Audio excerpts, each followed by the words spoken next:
Isfahan میں ایک عالم دین تھے، کہتے میں مسجد کے باہر کھڑا ہوا تھا، نماز کے لیے جا رہا تھا، ظہر کا ٹائم تھا جماعت کا، تو میں نے کہا نماز پہ جاؤں گا، تو میں نے دیکھا ایک بہت بڑی شخصیت تھی، تاجر اور بہت با ایمان با تقویٰ، دیکھا تو ایک جنازے کے ساتھ گزر رہے، اور جنازہ کس کا ہے؟ مزدوروں نے اٹھایا ہوا ہے،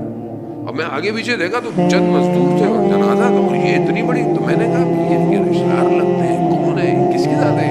تو میں نے جیسے کہا کہ حاجی کیا ہے، تو کہا آؤ میرے ساتھ جنازے میں چلو، میں نے کہا چلتے ایک تو شہر کی طرف جنازے کا تھوڑی دور تھی، میں تھک بھی گیا، پھر میں نے کہا اول وقت نماز بھی میری رہ گئی، تو میں نے بولا یہ کون ہے، یہ اگر اس کے رشتہ دار ہیں تو باقی لوگ کہاں ہیں، اور اگر یہ مزدور ہے تو یہ کیا کر رہا ہے؟ خیر جنازہ ہوا، یہ ہوا، میں نے پوچھا ماجرا کیا ہے؟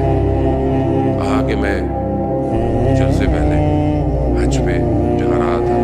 تو جب میں کوفہ پہنچا تو میرا سامان چوری ہو گیا، میرے پاس کچھ نہیں تھا، تو میں بڑے بے دلی کے ساتھ کوفہ مسجد سیلا سے مسجد کوفہ جا رہا تھا، میں نے امام سے تبسم کیا کیونکہ میرے پاس کچھ نہیں تھا، نہ میں آگے جا سکتا تھا نہ میں پیچھے جا سکتا تھا، تو ایسے میں سواری گزری، جب سواری میرے قریب آئی تو کوئی اور نہیں تھا، امام تھے، تو میں نے امام کی طرف، امام نے بولا کہ کیا ہوا؟ اب میری ہمت نہیں کہ میں امام سے کہوں، میں کہا نہیں، بولا تھکاوٹ ہے سفر کی، ہاں نہیں کیا ماجرا ہے پتہ ہے یہ کہنا تھا، تو امام نے ایک نام لیا، حالو نام لیا، تو میں نے دیکھا کہ ایک شخص نمودار ہوا، جب میں نے اس کو دیکھا تو اصفہان کے بازار میں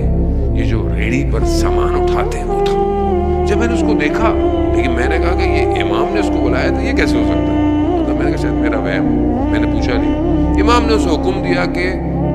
اس کا جو سامان ہے لا کے دو اور اس کو حج پہ لے کے جاؤ، یہ کہا امام کی سواری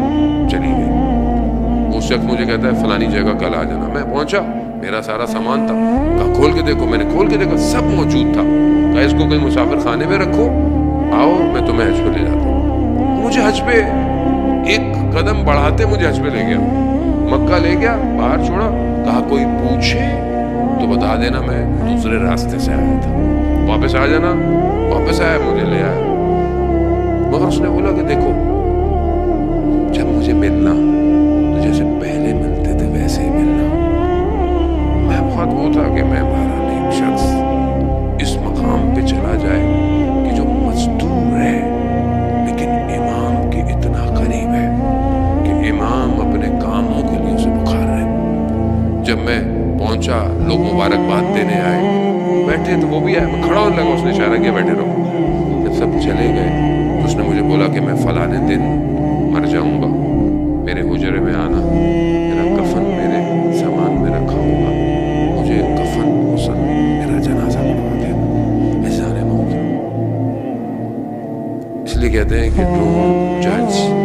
بک بائی اٹس کور، نہیں دیکھو تمہارا برابر میں بیٹھا ہوا شخص کون ہو تمہیں نہیں پتا، تم زندگی میں بعض اوقات